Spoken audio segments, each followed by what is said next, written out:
सुदामा तो दिखाई तक नहीं दिया और भगवान कृष्ण ऊपर ही लेट के रह गए।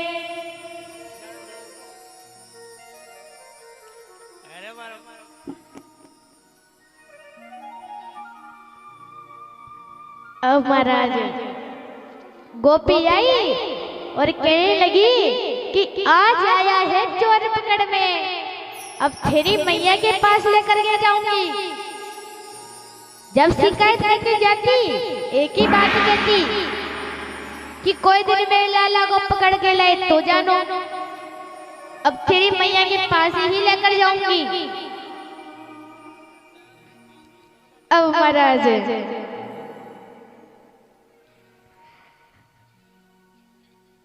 मैया ने भगवान ने कहा कि गोपी खाली पीली होगी बात, अब तू छोड़ दे मेरा हाथ। अगर तू मेरी मैया के पास लेकर के जाएगी तो मैया मेरी पिटाई करेगी, मैया मेरी पिटाई करेगी। गोपी ने कहा कि यही तो मैं चाहती हूँ कि मैया तेरी पिटाई करे, लेकिन कृष्ण ने हमें बहुत ज्यादा सताया है, तो थोड़ा क्यों ना मजा लिया जाए। गोपी कहती कन्या मैं तुझे तेरी मैया के पास नहीं लेकर जाऊंगी, अगर तूने मेरे पास जो 6 दिन की कट्टी छाछ धरी है उससे पी लो तो मैं तुझे छोड़ दूंगी। भगवान ने कहा कि 6 दिन की क्या, अगर 6 महीने की भी खट्टी छाछ होती तो उसे भी मैं पी जाता ना खट्टी छाछ। तो गोपी अंदर जाकर खट्टी छाछ लेकर आई, भगवान उसे गटागट पी गए। गोपी कहती कन्या हमने सुना है कि तुम्हें नाचना आता है, थोड़ा हमें भी नाच के दिखाओ। भगवान ने कहा कि मुझे कोई नाचना वाचना नहीं आता। गोपी कहती है कि कोई बात नहीं, हमें सिखा देते हैं। एक हाथ रखो अपने कमर पर और एक हाथ रखो अपने सिर पर और घूम जाओ, बस हो गया नाचना। तो भगवान नाचने लगे। तो देखिए किस परमात्मा के सामने पूरा संसार नाचता है, आज वही परमात्मा भगवान के सामने नाच रहे हैं।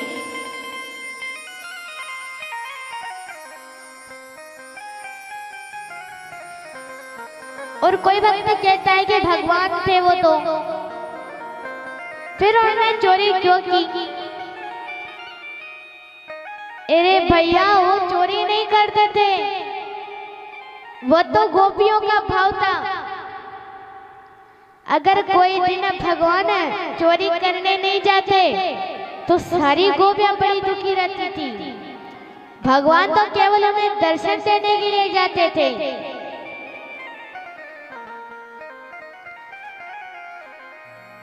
अब महाराज गोपी ने कहा कि कन्या चाहे कुछ भी हो जाए, लेकिन तुझे तो तेरी मैया के पास लेकर जाऊंगी।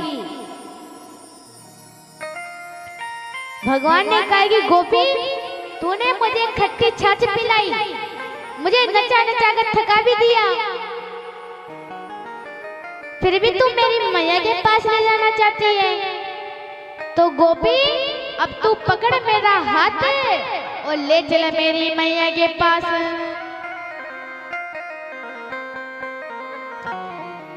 गोपी ने भगवान का हाथ पकड़ लिया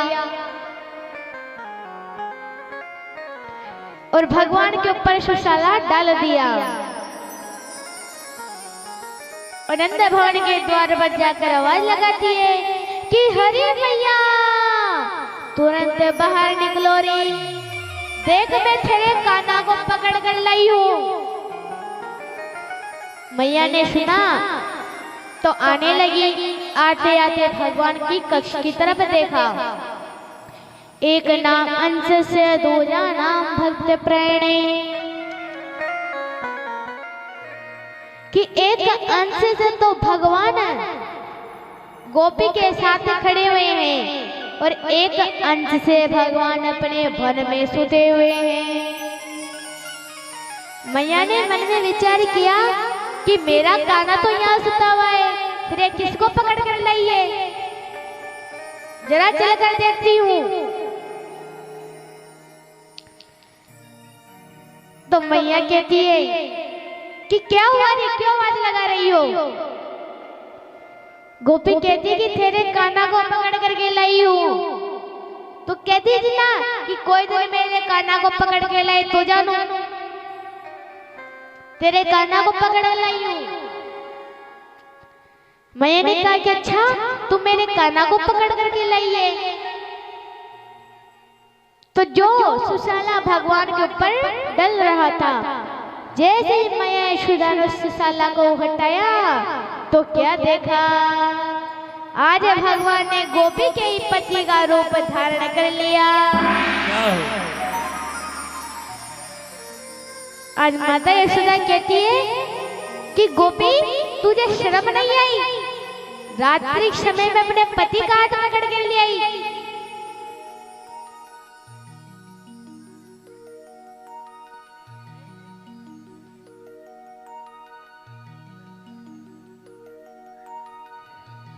तो महाराज गोपी ने मन में विचार किया कि मैं तो अच्छी तरह उजाले में कृष्ण को पकड़ा था, ये बीच में पति देव कहां से आ गए, और ऐसा कहकर हाथ छोड़ दिया। जब भगवान ऐसी लीलाएं ब्रज में करते हैं तो सारे ब्रज में आनंद देते हैं। एक समय की बात है कि भगवान ने केली ही खेल में अपनी मुट्ठी में माटी भरकर अपने मुख में रख ली। जय सुदामा ने देखा तो कहने लगा कि आज तो मैं कन्हैया की पिटाई करवाऊंगा।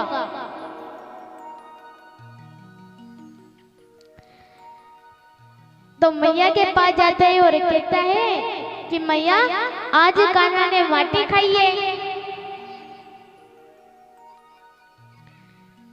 मैया कहती है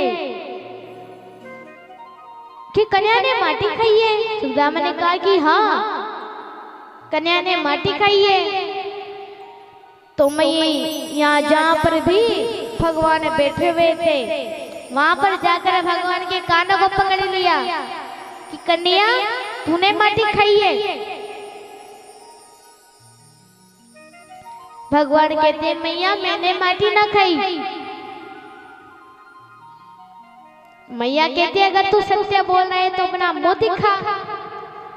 जब भगवान ने अपना मुख दिखाया तो मैया ने क्या देखा, पूरा ही ब्रह्मांड देखा। सत्यलोक में ब्रह्मा जी को देखा और कैलाश पर्वत पर भोले बाबा को देखा, पूरा ब्रज देखा। आज मैया कहते हैं कि ये मैं अपने कान्हा के मुख में क्या देख रही हूँ। तो भगवान ने अपना मुख बंद कर लिया और जैसे ही भगवान हंसे तो जो कुछ मैया ने देखा था वह सब कुछ भूल गई, क्योंकि भगवान का हंसना ही तो माया है। और भगवान ने मिट्टी खाकर के यह बताया था कि पूरा ब्रह्मांड मुझ में ही समाया हुआ है। सुखदेव जी महाराज कहते हैं राजा परीक्षित, एक दाग राजा शिष्य यशोदानंद गहने कर्मांत नुक्ति के ताशु निर्ममंत सोया ददे।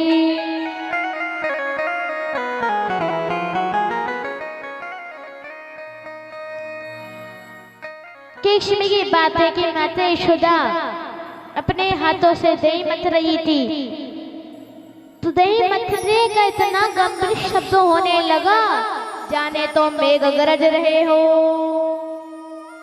तो भगवान नींद से जाग गए और मैया की गोद में बैठ गए। तो मैया भगवान को माखन मिश्री खिलाने लगी। आज भगवान को माखन मिश्री खाने लगे।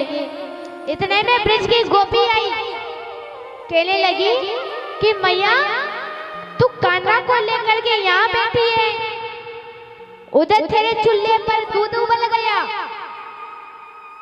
जैसे ही मैया ने सुना तो भगवान को अपनी गोद से नीचे उतार कर दूध को बचाने के लिए भाग गई। भगवान ने कहा कि मैया मुझसे प्रेम नहीं करती, यह तो अपने दूध से प्रेम करती है। तो उठाया पत्थर और मटकी के मार दी, तो मटकी फूट गई। अब महाराज भगवान विचार करते हैं कि अब मटकी तो फोड़ दी, अब मैया आएगी और मेरी पिटाई करेगी। तो एक उखल के पीछे जाकर के छुप गए। अब मैया आई, जब घर में माखन ही माखन देखा तो कहती है कि हरे कन्हैया तूने क्या कर ढाला, मेरी इतनी पुरानी मटकी को फोड़ दी। और हाथ में छड़ी ले ली अब और लगी भगवान को ढूंढने।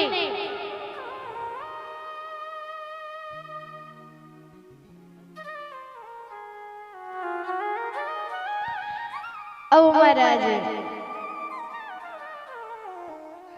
भगवान को ढूंढने लगी। इधर भगवान उखल के पीछे घबराने लगे। पूरे ब्रज में भवन में देखा, लेकिन भगवान कहीं नहीं मिले। जब उखल के पास गई तो भगवान बैठे हुए हैं। तो भगवान को पकड़ लिया और कहा कि कान्हा तूने मेरी इतनी पुरानी मटकी को फोड़ दी, आज मैं तुझे इस उखल से बांधूंगी। तो भीतर जाकर रस्सी लेकर के आई और भगवान को बांधने लगी। बांधने लगी तो वही रस्सी 2 आंगल छोटी पड़ गई। फिर रस्सी जोड़ा, जाओ। फिर बांधने लगी, फिर 2 आंगल छोटी पड़ गई। अब मैया बार बार रस्सी जोड़ती है, आज वही रस्सी 2 आंगल छोटी पड़ जाती है। अब अंत में मैया घबरा गई। जब भगवान ने मैया को दुखी देखा तो भगवान कहते हैं कि मैया मैं सोया में ही बंध जाता हूँ। मैंने कहा जैसी तेरी इच्छा। तो भगवान ने एक गांठ दे करके दूसरी गांठ लगाई। इतने में ब्रज की गोपी आ गई और कहती कि मैया तू कान्हा को क्यों बांध रही है। मैया कहती है कि इसने मेरी इतनी पुरानी मटकी को फोड़ दी। गोपी कहती कि तेरी तो एक ही मटकी फोड़ी है, लेकिन हमारी तो पूरी ही फोड़ दी ना। जब तो तूने लाला को नहीं बांधा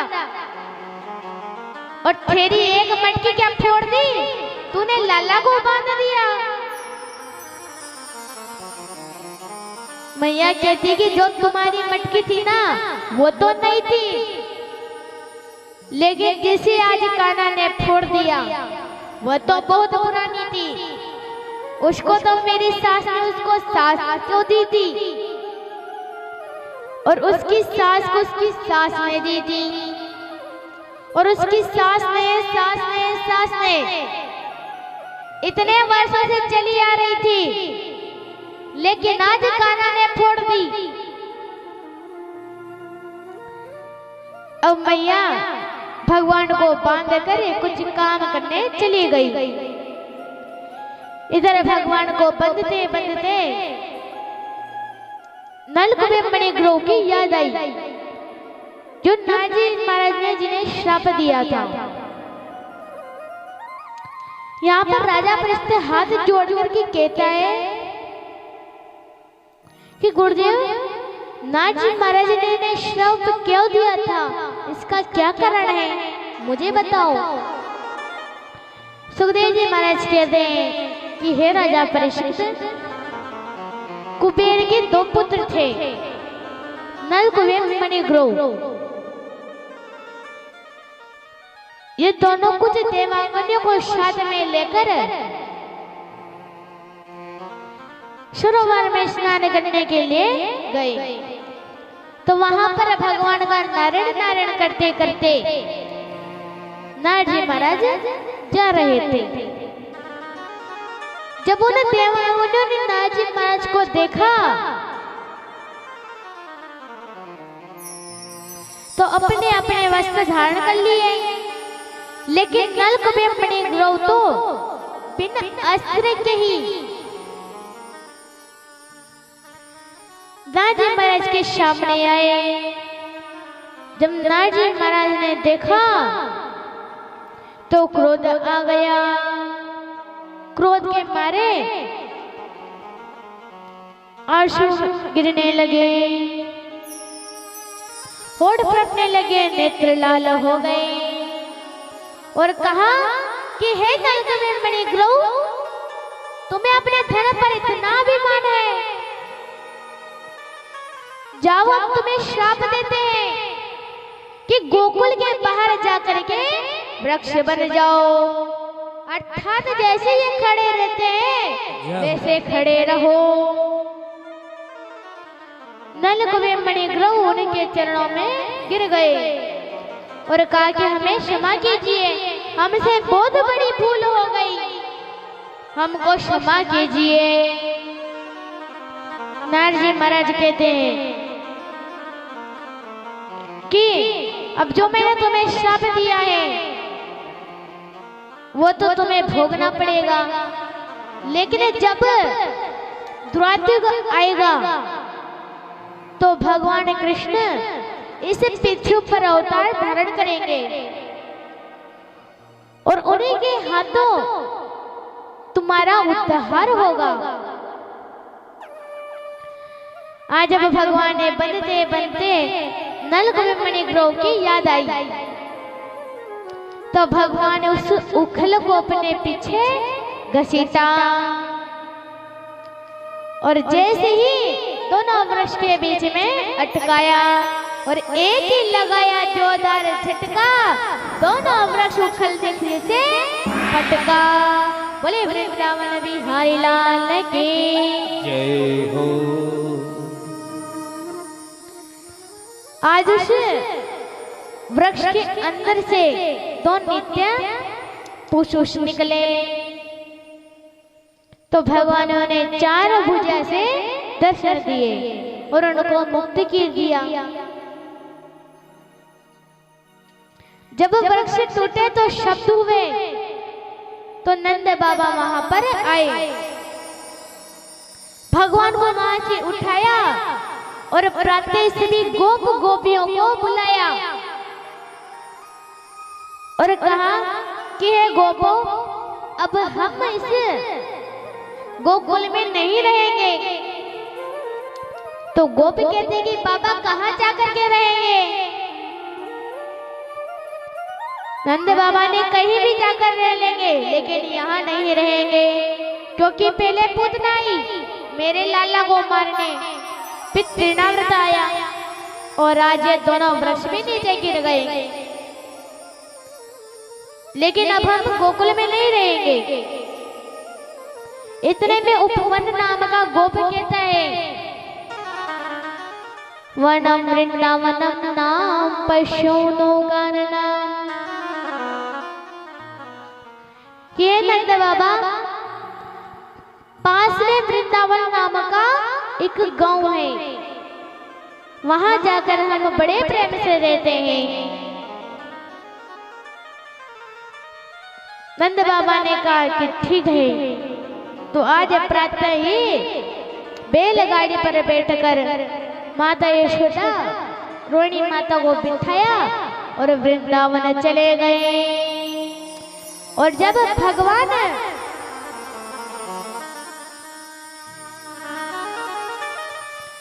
गोकुल छोड़ करके वृंदावन गए तो भगवान का एक और नाम पड़ गया। बोले वृंदावन बिहारी लाल के। जय हो। अब भगवान यहाँ पूरे 5 वर्ष के हो गए।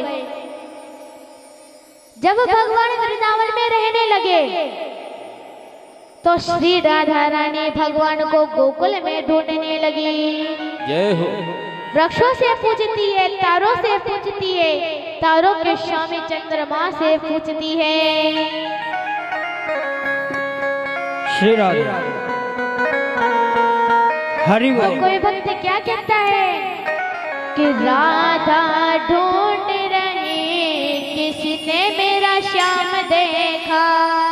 राधा ढूंढ रही किसी ने मेरा श्याम देखा।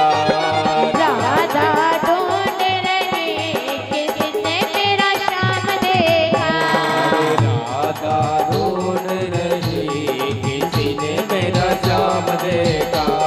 किसने मेरा श्याम देखा, किसने मेरा कृष्ण देखा। किसी ने मेरा श्याम देखा, किसी ने मेरा कृष्ण देखा। किसने मेरा श्याम देखा, किसने मेरा कृष्ण देखा। किसी ने मेरा श्याम देखा, किसी ने मेरा कृष्ण देखा। रे राधा ढूंढ रही किसने मेरा श्याम देखा। राधा ढूंढ रही किसी ने मेरा श्याम देखा।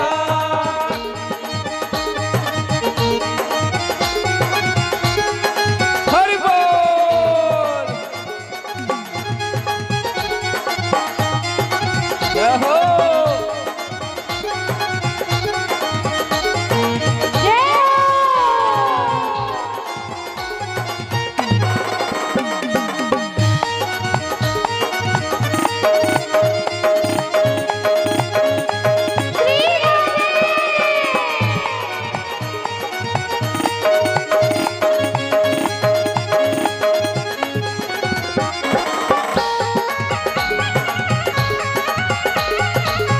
हरि बोल।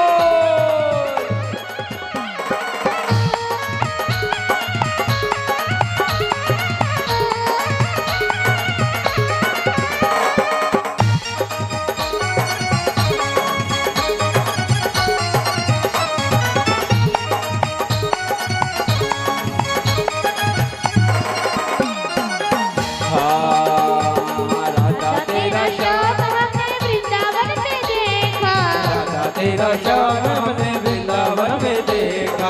राधा तेरा श्याम हमने वृंदावन में देखा। राधा तेरा श्याम हमने वृंदावन में देखा। गवे चराते हुए हो राधा तेरा श्याम देखा। अरे गवे चराते हुए हो राधा तेरा श्याम देखा। राधा ढूंढ रही किसने मेरा श्याम देखा। राधा ढूंढ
देखा। ओ राधा ढूंढ रही किसी ने मेरा श्याम देखा। दीदी की शादी मेरे साथ में।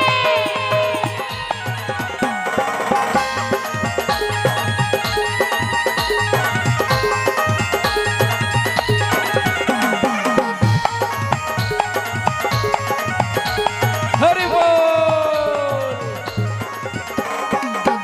श्री राधे।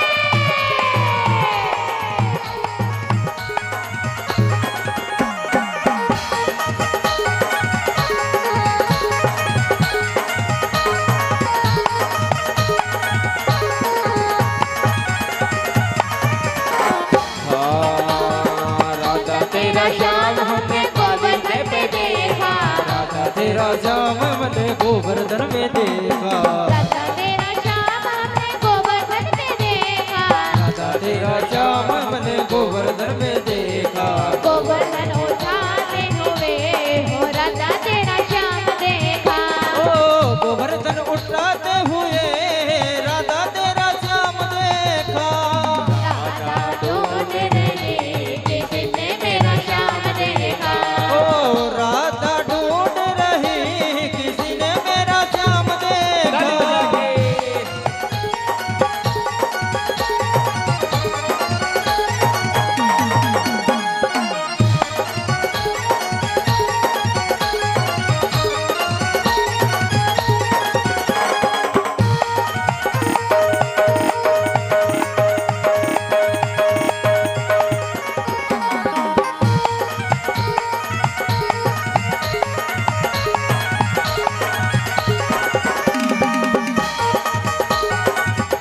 श्री राधे।